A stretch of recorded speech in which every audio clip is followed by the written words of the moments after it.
Business directories are a great way to get some backlinks, especially if you're a local business. And I have here a list of 50 business directories for local marketing. It's from HubSpot.com, and you'll notice the top 3 are the most well known.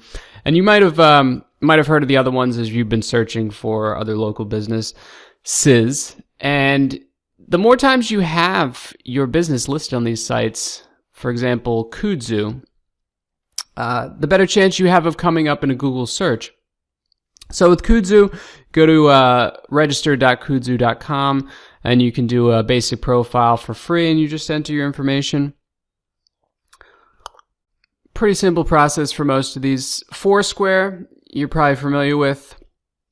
If your business isn't on there already, down at the bottom it'll say ready to claim your listing, and you just click get started now, and then you enter your business name, location, and you click search, and this is foursquare.com/venue/claim.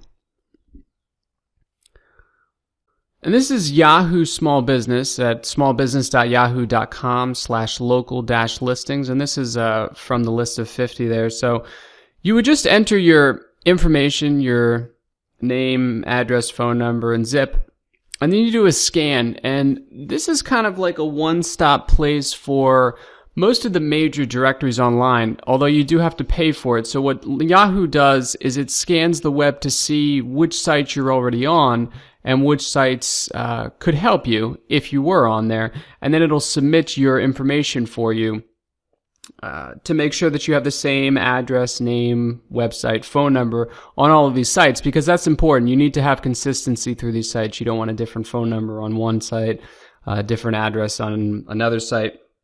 But if you don't want to pay, you can just look at the names that come up, and then submit your information yourself.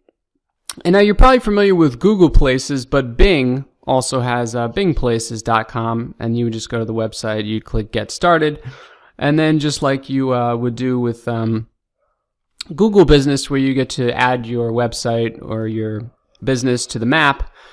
And then the last one here, Express Update. This is good for a couple of different sites. Yellow Pages is probably the one that you're most familiar with. They use this website, expressupdate.com, to update their listings. So if you go to Yellow Pages and you try to enter your information, you might be sent to expressupdate.com. And all you do is you enter the name of your business, and then if it says you don't see it, just click Add It Now. And like I said before, you want to make sure to add the same name, same address, and same phone number to each of these. Some of them will allow you to say, I have multiple store locations, and you can add each store location, but you want a central one for most of these. But like I said, I'm going to include this list of 50 and then also a link to some other sites that you can look at. But make sure to check out the list that Yahoo pulls up. And if you don't want to do it, if you don't want to pay for it on Yahoo, you can just go through and enter information for each one. I would space it out though. I mean, you don't want to, for example, Yahoo came up with almost 240 results. You don't want to create 240 backlinks in one day, entering your information on all of those sites, especially if you're just starting out. Google's going to be looking at how often or how many links you get per day, and if you just blast out 240 backlinks after not having any business listings, it might look a little shady to Google. So space it out. Maybe do 10 of these listings a day when you're just starting out.